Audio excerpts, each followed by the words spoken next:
नमस्कार। क्या कभी सोचा है कि प्राचीन भारत के पास उड़न खटोलों के ब्लूप्रिंट हो सकते थे? आज हम एक ऐसे ही रहस्यमय ग्रंथ की गहराई में उतरेंगे और उसकी वैज्ञानिक पड़ताल करेंगे। तो ये जो एक चौंकाने वाला दावा है ना, ये आता है एक ग्रंथ से जिसका नाम है वैमानिक शास्त्र। और सुनिए, जब ये 20वीं सदी में दुनिया के सामने आया तो बस पूछिए मत, इसने कल्पना और विवाद दोनों को ही जैसे एक साथ हवा दे दी। तो सवाल ये उठता है कि क्या ये ग्रंथ वाकई इतना प्राचीन था? क्या इसमें सच में विमान बनाने के रहस्य थे? इन सवालों का जवाब ढूंढने के लिए 1974 में भारत के कुछ चोटी के वैज्ञानिकों की एक टीम ने इस सच का पता लगाने का फैसला किया। देखिए, इसके जो समर्थक थे उनका मानना था कि ये ग्रंथ कोई मामूली चीज नहीं, बल्कि हजारों साल पुरानी वैदिक काल की खोई हुई टेक्नोलॉजी का सबूत है। और ये विचार सच में बहुत ही रोमांचक था।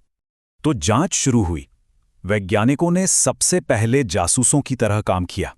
उनका पहला सवाल था, आखिर ये पांडुलिपि, ये मैन्युस्क्रिप्ट आई कहां से?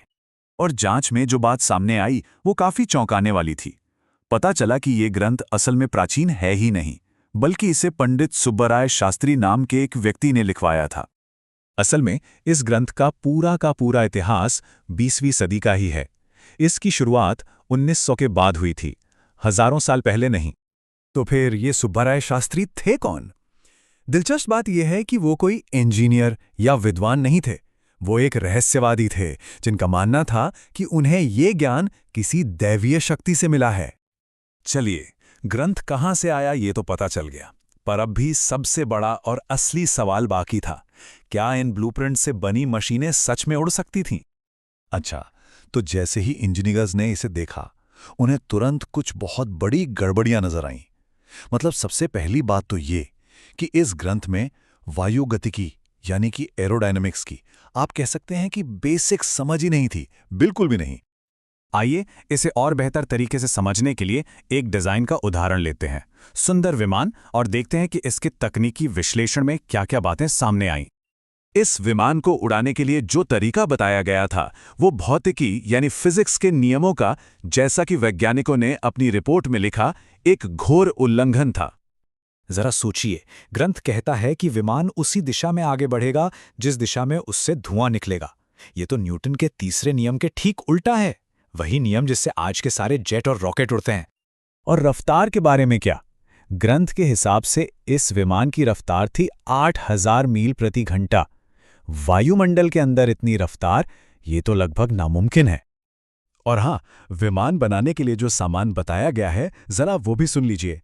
इसे पढ़ के ऐसा लगता है कि ये इंजीनियरिंग नहीं, बल्कि किसी तरह की, कह सकते हैं कि एक अजीब सी कीमियागरी हो रही है।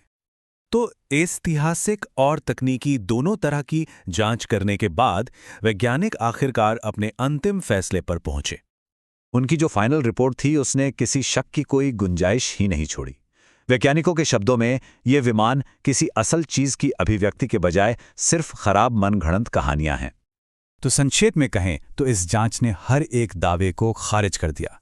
ये ग्रंथ ना तो प्राचीन था, ना ही वैज्ञानिक, और इसके डिजाइन वो तो पूरी तरह से अव्यवहारिक थे।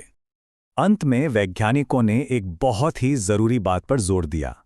उन्होंने कहा कि हमें मनगढ़ंत कहानियों के बजाय अपनी असली ऐतिहासिक उपलब्धियों का जश्न मनाना चाहिए। ये पूरा मामला हमें आलोचनात्मक सोच यानी क्रिटिकल थिंकिंग का महत्व तो सिखाता ही है, पर अपने पीछे एक बहुत बड़ा सवाल भी छोड़ जाता है। आखिर हम खोई हुई और बेहद उन्नत प्राचीन तकनीकों के दावों की तरफ इतने आकर्षित क्यों हो जाते हैं?